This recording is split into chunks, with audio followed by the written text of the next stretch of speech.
With the global shift to electric cars amidst a green revolution, governments are looking for ways for greener transport options for the masses. And it seems as though we might have the answer, if the falling costs of batteries are anything to go by. Could we bring cleaner cars to the regular Joe? Well, we sure hope so. Today, we're discussing electric cars becoming cheaper thanks to one specific thing. Don't go anywhere. Let's jump straight in. What's the forecast like? It'll come as no surprise to anybody to learn that historically, electric cars have been reserved for the wealthy.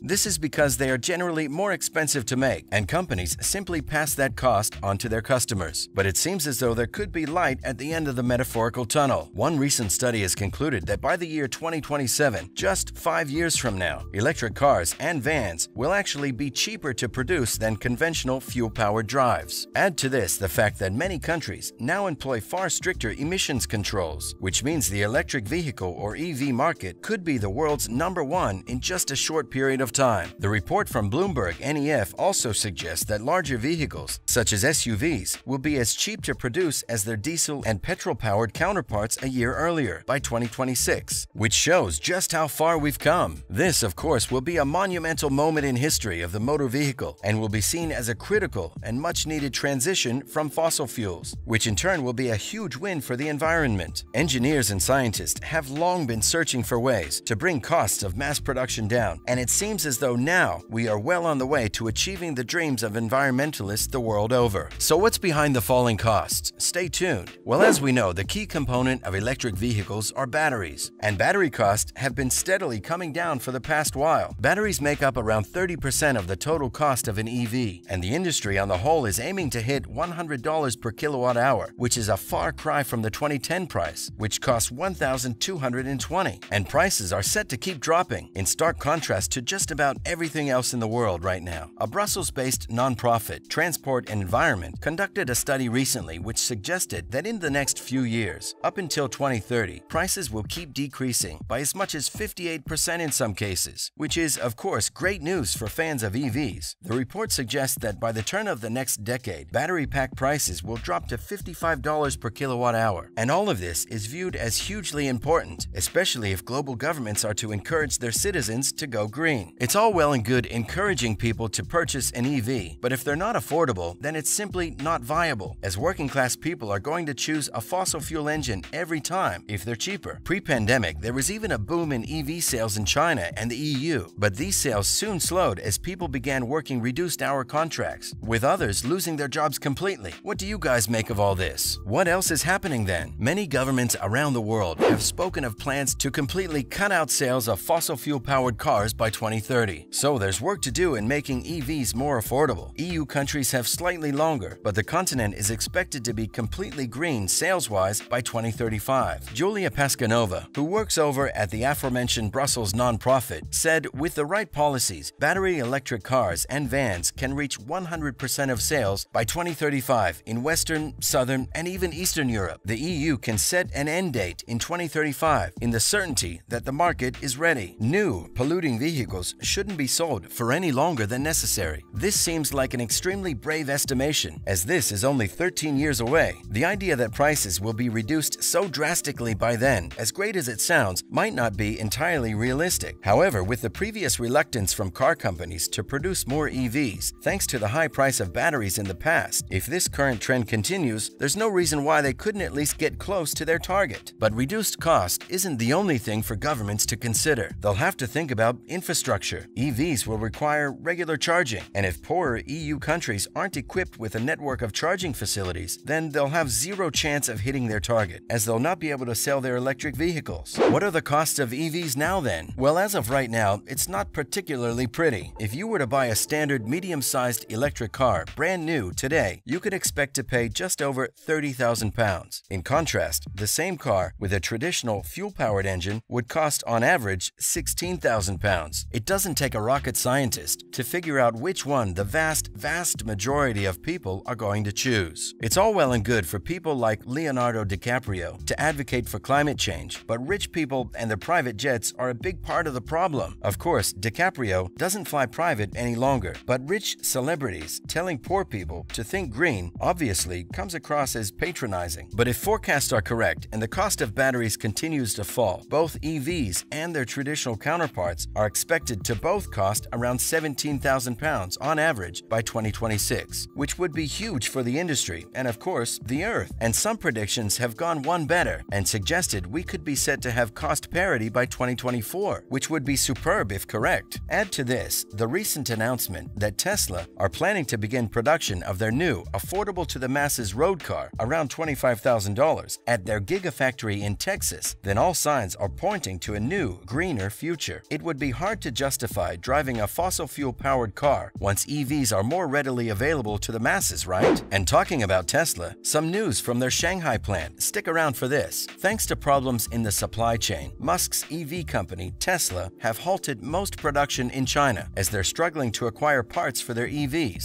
This is the latest in a long line of problems for the Shanghai-based plant, which was only producing around 200 cars per day last week. When you think of the capability the plant possesses, this is pretty incredible. Since the plant reopened in April, it had been pumping out around 1,200 cars per day, so this is a drastic reduction in output. It's thought supply problems are at the heart of the matter, which will frustrate Musk to no end. Shanghai has recently gone back into an intense lockdown in the slim hope of reducing COVID-19 cases on the eastern Chinese seaboard. But it's this lockdown which is restricting movement of goods and people, seriously hampering Tesla's production targets. At the start of May, the company was looking at how they could increase the output at the factory to pre-pandemic levels, so this will come as a massive blow to them. And unfortunately for Musk and his hierarchy of employees in China, they're unsure on when those supply issues will be resolved. Sales reportedly dropped almost 50% in April thanks to the extreme lockdowns, which saw factories and showrooms closed up and down the world's second-largest economy. However, we're sure he can afford it, being the world's richest man and all. And like everyone else, Tesla will be hoping life can get to normal as soon as possible in China. And finally, some positive news out of the UK. Stay with us. The UK government and green activists alike will be delighted to hear that sales of second-hand EVs in the small European island nation have more than doubled in the past year, as more and more people are beginning to understand the impact fossil fuels are having on the environment. When looking at the first quarter of 2021 and comparing it with the same time period this year, sales jumped from 6,600 to 14,600, which is of course a positive trend. The increase of almost 120% has come as demand for new EVs has far outweighed supply, thanks to COVID slowing production as well as problems in the supply chain and the semiconductor shortage. All of this means that in some cases, some lightly used second-hand EVs have changed hands for more money than they were purchased for. Incredibly! Of course, EV owners were able to charge so much as the supply of EVs in the UK is still pretty sparse. But thanks to them being viewed as somewhat of a status symbol, demand is high. And Mike Hawes, chief exec over at the Society of Motor Manufacturers and Traders, pointed to the fact that consumers are now looking forward to driving the latest and greenest vehicles. And long may that trend continue. As always, thanks for joining us today, and remember to stop by next time for some more fun and games. And don't forget to share our video with any friends who might be interested, whilst also subscribing to our channel. Bye guys!